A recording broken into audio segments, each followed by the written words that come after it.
It's Dean Legge, Josh Kendall, Quentin Grant, DawgPost Roundtable for April 22nd, 2008.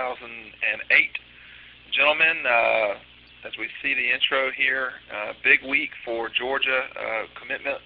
This past Saturday night, Quentin, Josh, mainly Quentin, I guess, Dallas Lee, and I guess I can talk about this more than anything else as we see him on the screen here making a sack. Dallas Lee, a big-time prospect. That makes 8 commitments. Quentin, that's not the biggest news of the week, but we'll start there. 8. That's pretty good for a program right now. Yeah, it's great, and kind of following last year's precedent they were set, getting a lot of guys early and doing it again this year, and you got to think that that's what they want to do. I think those guys are kind of cruising in 2008, and they probably want to do the same thing with the 2009 class, and picking up Dallas Lee, a quality lineman like he is. Looks like Georgia's doing pretty well. Josh, do you think that, a lot of times you and I see guys up there, and we'll talk about Aaron Murray in a second here, but a lot of times I guess there are quote-unquote recruiting mistakes. Do you think that could happen because guys get recruited early and they take these commitments and honor them early? It certainly increases the risk factor. And I'm not talking about Dallas Lee. No, I know. It certainly increases the risk factor. I think that, if your staff is well organized, A, has an eye for talent, and B, is just well organized internally in that they know exactly what they're looking for ahead of time, you minimize that. But yeah, absolutely. The earlier you take these kids, the more chance there is that you're going to not get the finished product that you thought you were going to get.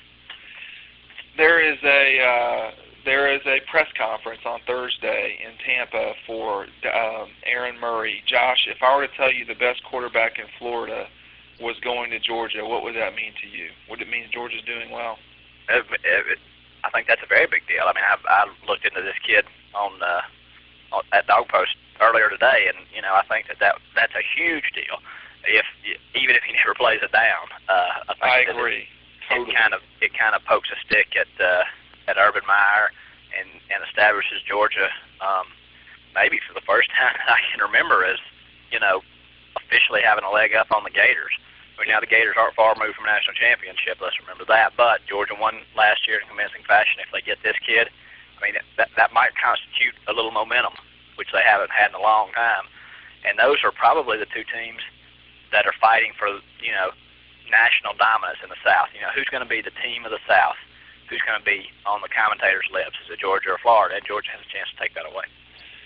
As we see these commitments rolling through here, this is a very good group. It's a diverse group. Georgia, obviously is hoping to get 2 quarterback commitments by the end of this week, but that's quite an impressive group. Now, Saturday, Josh, and Sunday probably more than anything else, the 2008 NFL Draft will start, and one guy who I think most Georgia people think is going to go the highest is Marcus Howard. Tell me a little bit about what your thinking is on that whole front.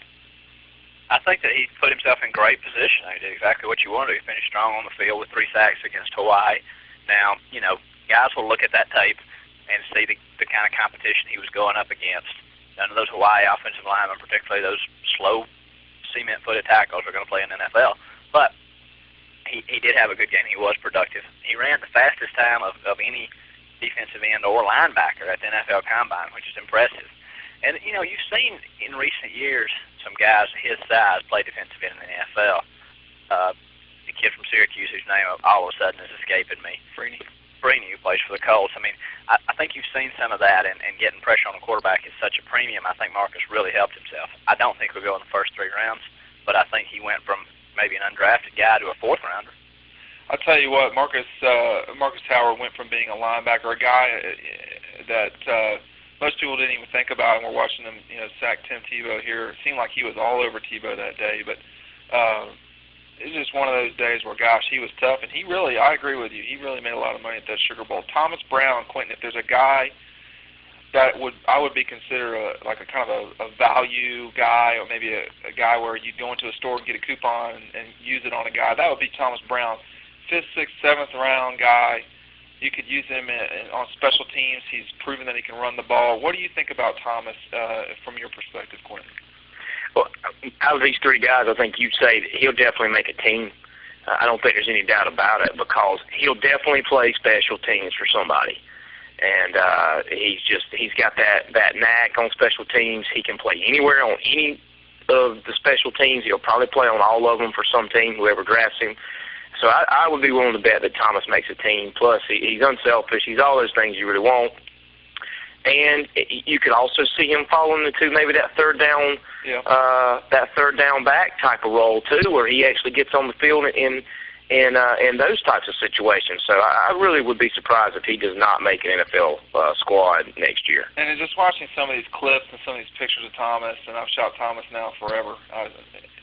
Josh, he's such a good guy, but that doesn't really matter in the NFL. They want you to play. They want you to do something. And where does Thomas's role being a good guy will help him. You think so? I think when you're talking about guys who are not frontline players who are filling your special teams, and I agree with Quentin that he could be a really good third down back because he can catch the ball and he can pick up a blitz. He's strong enough and tough enough to pick up blitzes all day, and he can run the ball well enough to get you a yard here or there.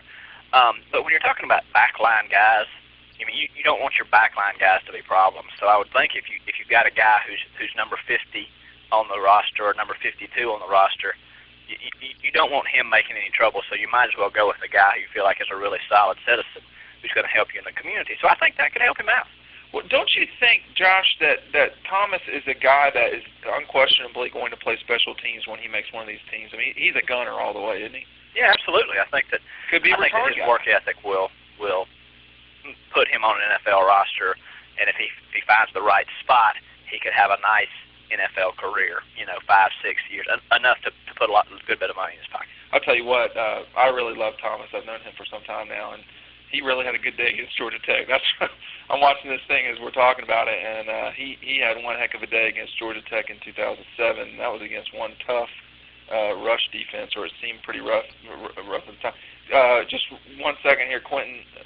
We're going to transfer to Fernando Velasco. Actually, Josh, you've talked with a lot of folks. What are Fernando's chances on this weekend? I don't know. I think that Dave Benahounger will tell you that they're very good, that he's definitely going to make a team. I don't think that it's definite. I think that he is a high-character guy. I think that will help. He has some versatility. I think that will help. I've been told by people who look at the draft very closely that it's a weak year for interior linemen, centers and guards, and that he can play both. That'll help. That being said, he is not, if you look at him, he doesn't necessarily look like an NFL offensive lineman. Right.